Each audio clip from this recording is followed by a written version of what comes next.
مش كل أذى يبقى واضح 100%، ولا كل مؤذي يبقى مكتوب على وشه إنه مؤذي.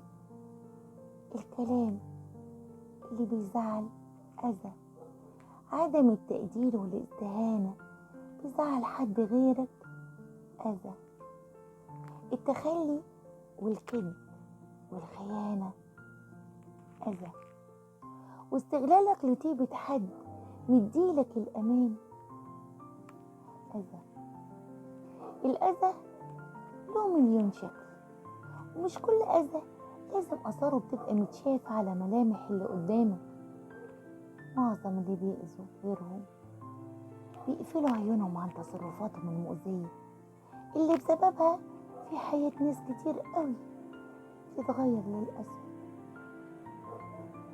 والناس اللي أذتنا مينفعش نحملهم كل الذنب لوحدهم، احنا كمان شركة في وجع قلبنا وفي كل اللي وصلنا له.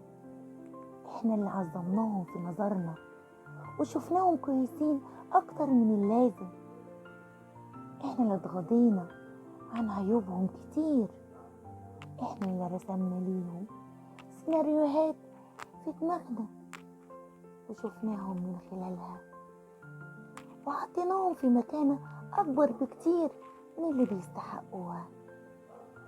وبعدين فتحنا عينينا وشوفنا حقيقتهم، فقلنا انهم اتغيروا وبقوا وحشين، لكن الحقيقة انهم وحشين واحنا بس اللي بلغنا في حبنا ليهم، وكنا مغمضين عن الحقيقة.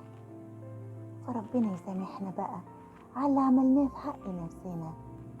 ربنا يكفينا شر المؤذيين وشر أذاهم، ويبعدنا عن أذية الغير بقصد أو بدون قصد. كل الناس جالهم على الأقل فرصة واحدة علشان يضروا ويأذوا غيرهم ويردوا الأذية اللي شافوها منهم بألف أذية، بس اللي منعهم شوية الأصل والتربية اللي طلعوا بيهم من الدنيا. الأذى مفيش أسهل منه، ومفيش حد ما يقدرش يأذي، بس الأصعب إنك تترفع وتسيب حقك يجيلك بضمان رباني. الحمد لله على نعمة ضبط النفس عن أذية الغير